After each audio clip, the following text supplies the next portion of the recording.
Friends, welcome to my YouTube channel Saraswati commerce academy. तो friends, आज हम करने वाले हैं अपना अकाउंट का चैप्टर नंबर 12। ठीक है, आज का जो हमारा चैप्टर है वो बड़ा ही मेन चैप्टर है।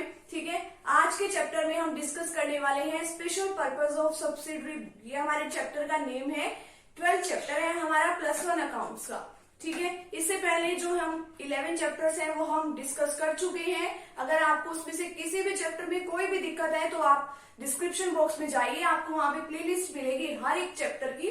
ठीक है, वहां पे बिल्कुल सीक्वेंस में सारे टॉपिक्स जो है आपको मिल जाएंगे। आप कोई भी टॉपिक जो है इजिली समझ सकते हैं। ठीक है, और आज जो हम डिस्कस करने वाले हैं वो है स्पेशल पर्पज सब्सिडरी बुक्स। मैंने आपको स्पेशल पर्पज सब्सिडरी बुक्स में हमने एक पार्ट किया था। क्या किया था? पिछले चैप्टर में हमने की थी कैश बुक। ठीक है, अब देखो, अगर हमारे बिजनेस का साइज जो है छोटा है, ठीक है, तो हम सारी की सारी ट्रांजेक्शन जो है वो भी कम होंगी। तो सारी ट्रांजेक्शन हम जर्नल में रिकॉर्ड कर लेते हैं। ठीक है, अगर देखो हमारे बिजनेस का साइज बड़ा है, ठीक है, उसमें ट्रांजेक्शन भी बहुत सारी होंगी तो अकेले जर्नल से काम नहीं चलेगा। ठीक है, तो उसके लिए हमें सब्सिडरी बुक्स की जरूरत होती है। तो हम जो आइटम जिससे रिलेटेड है हम उस बुक्स में डाल देते हैं। हमने सब्सिडरी बुक का एक पार्ट तो कवर कर भी लिया है, वो क्या है? Cash book. क्योंकि कैश बुक भी एक सब्सिडरी बुक होती है, बट देखो उसमें हम सारी ट्रांजेक्शन्स को रिकॉर्ड नहीं कर सकते। क्यों?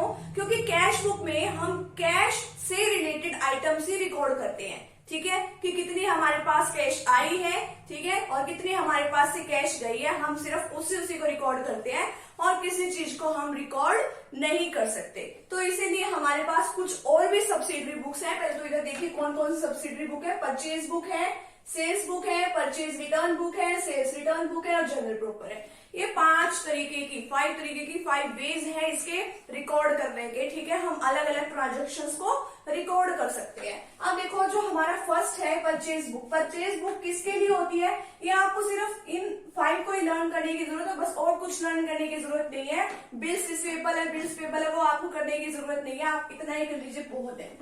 फर्स्ट है आपका परचेज बुक। परचेज बुक क्या होता है वो आज तो हम इस वीडियो सेशन में भी एग्जाम्पल डिस्कस करने वाले हैं, प्रैक्टिकल क्वेश्चन भी करेंगे। अब देखो, परचेज बुक होता है अगर आप कोई भी आइटम जो है, ठीक है, क्रेडिट पे परचेज कर लेते हो। कोई भी गुड्स जो है अगर आप क्रेडिट पे यानी कि उधार पे खरीद लेते हो तो उसको हम परचेज बुक में लिखते हैं। ठीक है, रिकॉर्ड कर लेते हैं। सेल्स बुक क्या होता है? अब देखो, अगर आपने कैश पे कर ली, ठीक है, कैश में आपने सेल कर दी तो आप कैश बुक में लिखोगे।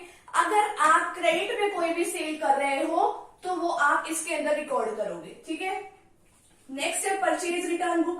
परचेज रिटर्न बुक का मतलब होता है कि जो आपने क्रेडिट पे जो भी आइटम जो है परचेज करी थी, ठीक है, वो आपने वापस कर दी। ठीक है, तो वो होता है परचेज रिटर्न बुक। ठीक है, तो हम उसमें लिख देते हैं कि हमने ये इतनी गुड्स जो है वापस कर दी। कोई भी रीजन हो सकता है। ये 1 बाय 1 हम 5 वीडियो लेक्चर्स में डिस्कस करने वाले हैं। नेक्स्ट है इसके बाद होता है हमारा सेल्स रिटर्न बुक। जो हमने क्रेडिट पे कोई भी गुड्स जो है सेल करी थी वो हमारी वापस आ गई तो उसको हम सेल्स रिटर्न बुक में रिकॉर्ड कर लेते हैं। ठीक है, बचा ये जर्नल प्रॉपर। जर्नल प्रॉपर का क्या करें? अब जो बची हुई आइटम्स हैं जो समझ में नहीं आ रही कहीं पे रिकॉर्ड करनी है तो हम बची हुई आइटम्स को जर्नल प्रॉपर में रिकॉर्ड कर लेते हैं। ठीक है, ये है हमारी subsidiary books. Main subsidiary books है हमारे। अब आज हम इसमें से फर्स्ट बुक को डिस्कस करने वाले हैं, दैट इज परचेज बुक। अब परचेज बुक क्या होता है? परचेज बुक में हम जितनी भी क्रेडिट परचेजेस ऑफ गुड्स होती हैं, यानी कि जो भी हम उधार पे कोई भी सामान खरीदते हैं, ठीक है, गुड्स को खरीदते हैं, तो उसको हम कहाँ पे रिकॉर्ड कर लेते हैं? परचेज बुक में। देखो, अगर हमने कैश में कोई परचेज करी है तो हम उसको कैश बुक में रिकॉर्ड करेंगे, यहाँ थोड़ी करेंगे। जो क्रेडिट की परचेज करते हैं हम किसी भी गुड्स को, उसको हम यहाँ रिकॉर्ड करते हैं। और मेन बात इसमें ये आती है, हम ओनली गुड्स को हम यहाँ पे रिकॉर्ड करते हैं। अब सबसे पहले तो आप गुड्स का मतलब समझिए क्या होता है। गुड्स वो होती हैं कि जैसे कि हमने किसी भी चीज का हम बिजनेस कर रहे हैं, ठीक है। अब जो हम बिजनेस कर रहे हैं यानी बिजनेस जिस चीज में डीलिंग कर रहा है, उन गुड्स को हम क्या कहते हैं? उनको कहते हैं हम गुड्स, ठीक है। अब सबसे पहले तो देखिए हम इसमें परचेजेस वर्ड का यूज क्यों करते हैं। अब गुड्स वो होती है जो हमें रिसेल करनी होती है, यानी कि फर्दर हमें आगे उसको खरीद के सेल करना होता है, ठीक है। बिजनेस तो तभी चलेगा ना, हम खरीदेंगे और उसको आगे फर्दर सेल कर देंगे। ये तो बिजनेस नहीं है, खरीद लिया अपने घर में यूज कर लिया, वो तो कोई बिजनेस नहीं हुआ। अब खरीद के जिसको आगे हमने फर्दर सेल करना है, दैट दैट इज गुड्स। ठीक है, अब गुड्स का एक एग्जांपल समझिए। मान लो एक क्लॉथ का मतलब एक बहुत अच्छा बिजनेस है। अब वो क्लॉथ अगर परचेज करेगा, ठीक है, अगर वो परचेज कर रहा है क्लॉथ को, तो हम क्या लिखेंगे, परचेजेस ऑफ क्लॉथ्स या परचेजेस ऑफ गुड्स। ठीक है, तो उन गुड्स को हम क्या बोलते हैं, यानी कि वो जो क्लॉथ है वो हमारे लिए क्या है, परचेजेस है, वो हमारे लिए गुड्स है। ठीक है, हम गुड्स को कोई भी गुड्स अकाउंट नहीं लिखते हैं, हम उसकी जगह परचेजेस वर्ड का यूज करते हैं। अब देखो हम इसमें उसी को लेते हैं, परचेज बुक में उसी को नोट डाउन करते हैं जिस चीज का हमारा बिजनेस है, जो आगे हमें फर्दर सेल करना है। ठीक है, अब देखो अगर मान लो कोई हमारा बिजनेस है, अगर हम उसमें कस्टमर की फैसिलिटी के लिए मान लो हम फर्नीचर ले आए, ठीक है, कि कस्टमर आएंगे इस फर्नीचर के ऊपर आराम से बैठ जाएंगे। ठीक है, वो क्या है, वो हमारे बिजनेस के लिए गुड्स नहीं है, वो सेल थोड़ी करनी है हमें। वो फर्नीचर तो हमारे लिए क्या हो जाएंगी, असेट्स हो जाएंगी, हमें उसको फर्दर सेल नहीं करना, तो हम उसको परचेज बुक में रिकॉर्ड नहीं करेंगे। ठीक है, अब देखो परचेज बुक में हम रिकॉर्डिंग किस तरीके से करते हैं। अब देखो कि हमने क्रेडिट पे कोई सामान खरीदा है, उधार पे खरीदा है, तो जो हमारा जो सेलर है, ठीक है, जिससे हमने सामान खरीदा है, या फिर हम उसको सप्लायर भी कह सकते हैं। अब सप्लायर बोला हमने उसको, तो वो हमें क्या बना के देगा, तो वो हमें एक बना के देगा इनवॉइस। ठीक है, क्या बना के देगा, वो हमें एक इनवॉइस बना के देगा कि हमने इससे क्रेडिट पे सामान खरीदा है। उसकी एक कॉपी वो अपने पास रखेगा और एक कॉपी वो हमें दे देगा, और इसके बेसिस पे हम जो है रिकॉर्डिंग करते हैं। इनवॉइस देगा या वो हमें बिल नंबर देगा। ठीक है, तो ये होता है हमारा परचेज बुक का। अब देखो इसको हम परचेज डे बुक भी बोल सकते हैं। अब इसमें एक मेन बात क्या आती है, इसमें से हम देखो जितना भी हमारा वैल्यू का सामान बनता है, ठीक है, उसमें से सबसे पहले हमें कुछ ना कुछ डिस्काउंट मिलती है। ठीक है, जितनी उसकी नेट वैल्यू है उसमें से जितनी भी डिस्काउंट है वो तो हम कर देंगे लेस। ठीक है, लेस कर देंगे, फिर जो लेस करके जो अमाउंट आएगी उसके ऊपर हम जीएसटी जो है वो पे करेंगे। ठीक है, हर चीज में आपको पता है 5 स्टेप डेट्स बना रखी हैं। ठीक है, हमने जीएसटी वाला जो चैप्टर है वो भी कवर कर लिया है। अगर आप ये चैप्टर करने वाले हो ना, तो आपको जीएसटी का जो चैप्टर है वो आना चाहिए। जीएसटी जो है हर एक चीज पे जीएसटी लगता है। मान लो ये मार्कर है हमारे पास, ठीक है, तो अगर ये 10 रुपए का मार्कर है तो उसके ऊपर 2 रुपए का, यानी कि 10 रुपीज का अगर ये मार्कर है तो 2 रुपीज इसके ऊपर जीएसटी के भी ऐड, यानी ये मार्कर कितने का हुआ, 12 रुपीज का। ठीक है, तो यानी कि इसके बाद ट्रेड डिस्काउंट को सबसे पहले तो हम लेस कर देते हैं। लेस करके जो अमाउंट आती है हम उसके ऊपर जीएसटी लगाते हैं। जीएसटी लगाया, जीएसटी क्या हो जाएगा, हमारा ऐड हो जाएगा। ठीक है, अब देखो इसके अंदर फ्रेट और कार्टेज चार्जेस जो है हम इसके अंदर ऐड नहीं करते। पहले इसका अलग से कॉलम बनाया जाता था, जब से जीएसटी आया है हम इसका कोई अलग से कॉलम वगैरह जो है मेंटेन नहीं करते हैं। ठीक है, हमारे पास इसका फॉर्मेट एंड फर्स्ट इलस्ट्रेशन आज हम डिस्कस करने वाले हैं।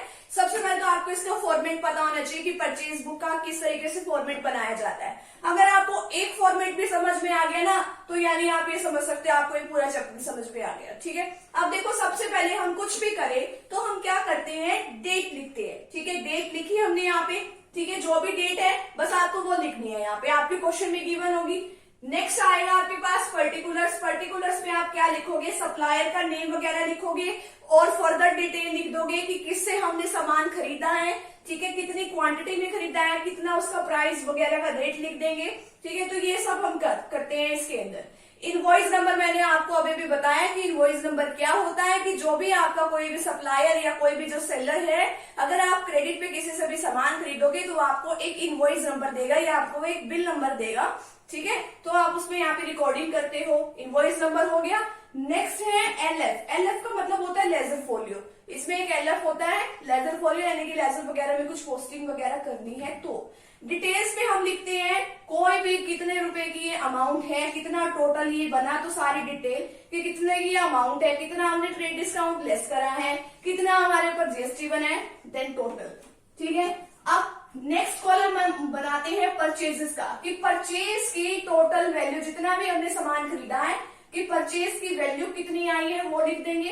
अब देखो अगर आप कोई भी सामान जो है परचेज कर रहे हो, कोई भी गुड्स को परचेज कर रहे हो, तो आपके ऊपर लगेगा input CGST, input SGST, input IGST. ठीक है, अब आपको ये पता होगा वैसे तो, अगर आप जीएसटी वाला चैप्टर जो है पढ़ के आए हो, मैंने वो चैप्टर जो है करवा दिया। अगर आपको देखना है तो आप डिस्क्रिप्शन बॉक्स में जाइए, वहां पे आपको प्लेलिस्ट में लिंक मिल जाएगा। आप देख सकते हैं जब भी आप परचेजेस करते हो तो आपके ऊपर इनपुट सीजीएसटी लगता है। इनपुट वर्ड का यूज करना है जब आप सेल करते हो कोई सामान, ठीक है, तब आपको क्या होता है, तो आपको जो जीएसटी जो आपने पे किया है सेल करते टाइम आपको वो वापस मिल जाता है, क्योंकि जीएसटी एक इनडायरेक्ट टैक्स है, ठीक है। लास्ट में उसका जो लास्ट में हम कहें कि ये जो एक्सपेंसेस जो कौन बियर करता है वो होता है हमारा कस्टमर, ठीक है। तो वहां पे हम आउटपुट सीजीएसटी का, आउटपुट एसजीएसटी का यूज करते हैं। परचेजेस के साथ हमेशा आपको इनपुट सीजीएसटी का यूज करना है।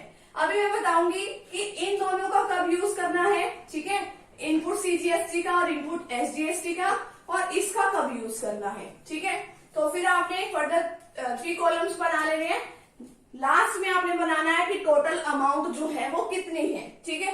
Date, particulars, invoice number, LF, details, purchases, input CGST, input SGST, input IGST, total amount, ठीक है। अब देखो, अभी हम क्वेश्चन डिस्कस करते हैं। हमने 2 जून 2017 को हमने क्या किया है, कोई भी एक ट्रांजेक्शन करी है, तो डेट में तो वो डेट डाल देंगे, ठीक है। पवन इलेक्ट्रिकल स्टोर न्यू दिल्ली, ठीक है। अब हमने परचेज करी है गुड्स, कहां से परचेज करी है, ये हमारी फर्म का नेम है। अब हमने परचेज करी है goods from Surya electric store Delhi on credit. अब देखो हम भी दिल्ली के हैं और ये जहां से हमने सामान खरीदा है वो भी दिल्ली से है, ठीक है। ये दोनों बात आपको क्लियर होगी, हम भी दिल्ली से और जो हमारा जो मतलब जहां से हमने कोई भी सामान खरीदा है वो पर्सन भी दिल्ली का है, ठीक है। अब देखो दिल्ली टू दिल्ली, अब ये क्या हो गया, एक ही स्टेट हो गया ना, विद इन स्टेट हमने सेल करी है। एक ही स्टेट के अंदर हमने, अगर एक ही स्टेट के अंदर हम सेल करते हैं तो जितना भी हमारे पास जीएसटी लगता है वो होती है, देखो सबसे पहले तो आपको पता होना चाहिए, उस सेल को हम बोलते हैं इंट्रा स्टेट सेल। क्या बोलते हैं, इंट्रा स्टेट सेल, ठीक है। तो उस कंडीशन में क्या आपके ऊपर बात अप्लाई होती है, तो आपके ऊपर सीजीएसटी चार्ज होता है और आपके ऊपर लगता है एसजीएसटी, यानी कि टोटल जीएसटी जितना भी होता है उसका हाफ आपके ऊपर सीजीएसटी लगता है, हाफ उसका कर दो आप एसजीएसटी। मान लो आपके ऊपर 12% की रेट से जीएसटी लग रहा है, ठीक है, तो 6% आपका सीजीएसटी, 6% आपका क्या हो जाएगा, एसजीएसटी, ठीक है। आपको ये बात देखनी है कि आप कहाँ के हो और जहां से आप सामान खरीद रहे हो वो पर्सन जो है वो कहाँ का है, ठीक है। एक बात आपको ये ध्यान में रखनी है। तो आपने परचेज करी है goods Surya electrical store on credit, invoice number दे रखा है 480, इनवॉइस नंबर में 480 लिख दो यहाँ पे, ये आपका बिल नंबर है। अब पर्टिकुलर्स में आपको क्या लिखना है, आपने सप्लायर का नेम लिखना था ना, क्या था सप्लायर का नेम, कहां से खरीदा है, सूर्य इलेक्ट्रिकल स्टोर न्यू दिल्ली, सूर्य electrical store Chandni Chowk new Delhi, ठीक है। ये आपने यहां तक लिख दिया। आगे आपको और पर्टिकुलर्स में लिखना है कि क्या सामान खरीदा है। 40 ट्यूबलाइट्स हमने परचेज करी है 500 की, तो यहाँ पे भी लिख दो 40 tubelights at the rate ₹500 each. फिर नेक्स्ट है 15 table fans at the rate 2000 each, 15 table fans at the rate 2000 each, ठीक है। आप इसको मल्टीप्लाई करो, 40 को करो 500 से, तब आपकी मतलब कि 40 की वैल्यू आ जाएगी ना कि 40 ट्यूबलाइट्स कितने की आपको मिली है, कितने की मिली है वो आपको लिखना है डिटेल्स में। आपने 500 की मल्टीप्लाई करी, किससे करी, 40 से करी, तो आपका क्या आ गया 20,000, ठीक है। ये आपने सिंपल है आपका क्वेश्चन। आपने 15 टेबल फैंस खरीदे 2000 का है, ठीक है। 15 को कर दो मल्टीप्लाई 2000 से, तो आपकी कितनी वैल्यू आ गई 30,000, ठीक है। यहाँ तक क्लियर है आपको, कुछ नहीं करना है, यहाँ पे सिंपल मल्टीप्लाई करनी है कि एक ट्यूबलाइट अगर इतने की है, ठीक है, तो कितनी की है, और अगर हमने 40 ट्यूबलाइट्स खरीदेगी है तो कितने की है, सिंपल आपको मल्टीप्लाई करनी है और कुछ नहीं है। आप इसको प्लस कर दो, 20,000 और 30,000 को कितने हो गए 50,000। अब आपको पता है हर एक सामान पे क्या लेस होता है, ट्रेड डिस्काउंट। सबसे पहले आप ट्रेड डिस्काउंट लेस करते हो, ठीक है, जितने भी आपकी आती है। ट्रेड डिस्काउंट आपको दे रखी है 20% की, तो 20% आप 50,000 के ऊपर लगा दो, 50,000 के ऊपर आपने लगा दिया 20%, ठीक है। तो ये वैल्यू कितने की आ गई 10,000 की, ठीक है। तो सबसे पहले आपको ट्रेड डिस्काउंट लेस करना होता है। ट्रेड डिस्काउंट लेस करने के बाद कितना आया 40,000, फिर उसके ऊपर आपने लगाना है सीजीएसटी, यानी कि आपको जीएसटी की वैल्यू जो है ऐड करनी है।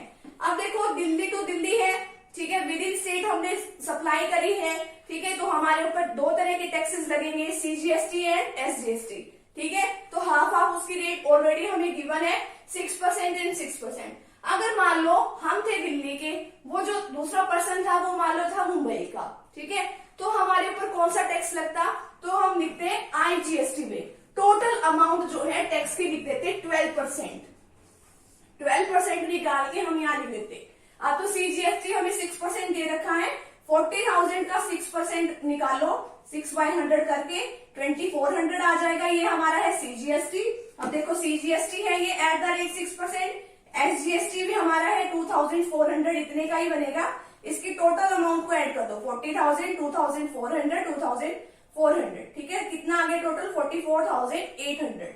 परचेजेस, एक्चुअल परचेजेस कितने की है आपको, जो आपको ट्रेड डिस्काउंट लेस करके बताना है, ठीक है, वो आपकी कितने की है 40,000 की, ठीक है। इनपुट सीजीएसटी में आपने कितना लिखना है, कितना आपका इनपुट सीजीएसटी लिखना है 2400। इनपुट एसजीएसटी भी हमारा सेम लगा है 2400 का। आईजीएसटी में भी कुछ नहीं लिखना, ब्लैंक छोड़ दो, और टोटल अमाउंट हमें कितने की पड़ी है 44,800 की, वो हमने टोटल अमाउंट में यहाँ पे लिख दिया। तो ये है हमारा परचेज बुक का फुल फ्लेज क्वेश्चन, ठीक है, ये हमने एक इलस्ट्रेशन कर लिया है। अगर आप किसी तरीके से आगे फर्दर डिटेल दे रखी है, आप आगे इसी तरीके से सोल्व कर सकते हो, ठीक है, कि कितने की गुड्स की वैल्यू है वो लिखी, उसमें से ट्रेड डिस्काउंट लेस करा और फिर उसके ऊपर जीएसटी ऐड करना है। पहले जीएसटी ऐड कर दिया फिर ट्रेड डिस्काउंट लेस कर दिया, क्वेश्चन गलत हो जाएगा। पहले ट्रेड डिस्काउंट लेस करो फिर जीएसटी ऐड करो, फिर आपको क्वेश्चन जो है करना है। उम्मीद है मुझे आप सभी को ये टॉपिक समझ में आ गया होगा।